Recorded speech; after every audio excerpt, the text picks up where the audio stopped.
Hello, ladies and gentlemen. This is Nicole Christofferson here with my first ever video. I want to let you know this is a story written on the HFY Reddit board. This will be in the description below, so please stop by and take a look. Alright, and on to our story. The Kevin Jenkins Experience, Chapter 1, Part 1. Note: I realize this is technically a repost from 3 weeks ago, but 4chan screenshots aren't exactly easy to read, especially on mobile. So I figured I'd locate an archive and repost the story here in text form for posterity. For those that are unaware, this awesome HFY was written by user Hambone3110 a couple of years ago, and inspired by user Guido's Best Friends HFY in Progress, Humans Don't Make Good Pets, set in the same universe. Next, I ordered. I did not at first bother to look up from the desktop in front of me where the standard security systems were scanning the being in front of me for weapons, pathogens, parasites, and other such contraband. I only looked up when the machine flashed a message I had never heard before. Error. Unknown species. It was small. Barely tall enough to see over the top of my customs desk, in fact. A quadriform biped, 4 limbs ending in 5 manipulating digits. Much of its body was covered in obviously synthetic fabric, with only the forepaws and head visible. Much of the head, the top, around the ears, and down under and around the mouth and nose, was covered in short, coarse fur with a brownish hue, apart from where this had been shaved in front of the ear to accept a cybernetic of some description. My desk registered this as the creature's interspecies communication implant, though it seemed like a shockingly crude example. It met my surprised stare with the level binocular gaze of a species evolved for predation and the hunt. Small but powerful and dense seeming. Despite its lack of height, it had strapped a pack to its torso that looked larger and heavier than I could have comfortably carried. Abductee 907-4296-53-3, it introduced itself. Name, Kevin Jenkins. Unfortunately, the crude cybernetics seemed to be functioning perfectly, and I had no difficulty in understanding the thing's speech, or the subtle body language that spoke of a cocktail of bored resignation and weariness. I had never had to deal with an abductee before, though I had been trained and knew exactly what to do. I closed the booth, stood up, and gestured for the alien to follow me with my second right forelimb. I will need to interview you in private, I told it. I told him. He picked up a second bag and strolled, while carrying more than I suspect I could physically lift after me. Whatever this thing was, it was from a high-gravity planet. I know the drill, he said. Pretty sure I'll be leaving this station before long, too. Why would that be? I asked, politely, as I ushered him into the private interview corral and activated the privacy field. The sounds of immigration control evaporated as a sudden fuzzy silence engulfed us. He dropped the bags, and they landed with a solid, dense noise that told me that they were exactly as heavy as they looked.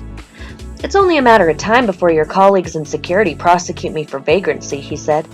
Why would they do that? I asked, to make the conversation as I prepared the official forms. Article 227, Paragraph 16 of the Galactic Treaty of Laws, he said, stretching out and rolling its head. His endoskeleton issued a loud clicking sound, and he issued a sigh that my implant interpreted as pleasure. He laughed, a sound that served the exact same purpose as it did mine, though this one was tinged with bitterness. Technically, as a member of a pre-interplanetary species, I am a non-sentient specimen of indigenous fauna, and therefore cannot be legally employed or own property. I indicated my understanding by nodding, another gesture our body language shared in common, and raising the fur at the nape of my neck. The Cordy abducted you, didn't they? My kind call them greys, he replied.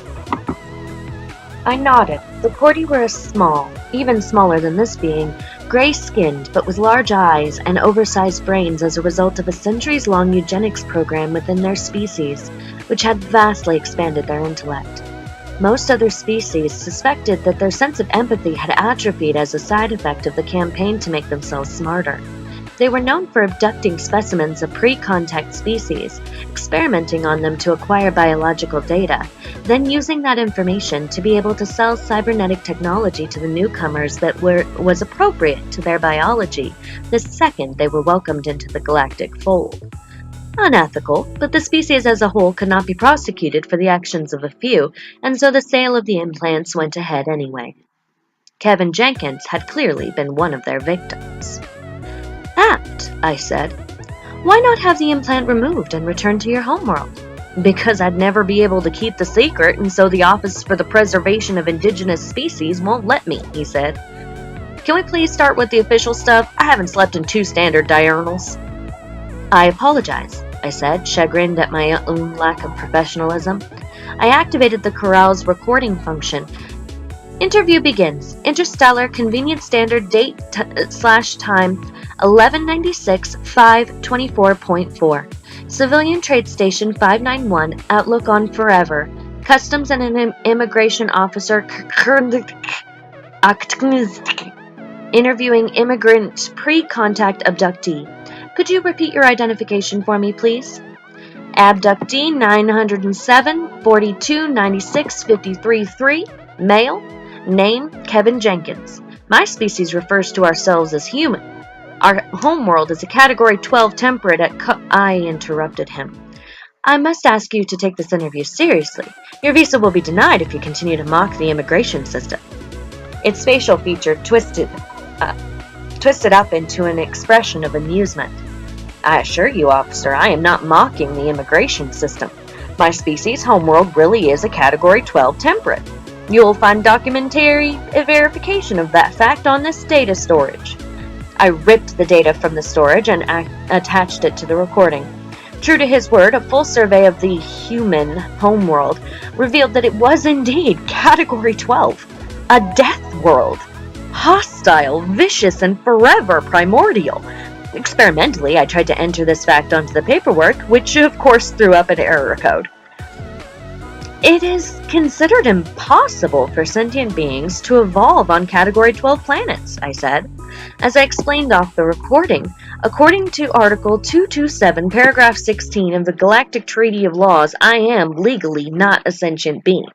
It raised its forelimbs, and its torso joints moved in a complicated way, denoting resignation. I gave this some consideration and scrapped the form. He was quite correct, and that status made properly navigating him through the immigration paperwork impossible. The recording would just have to do.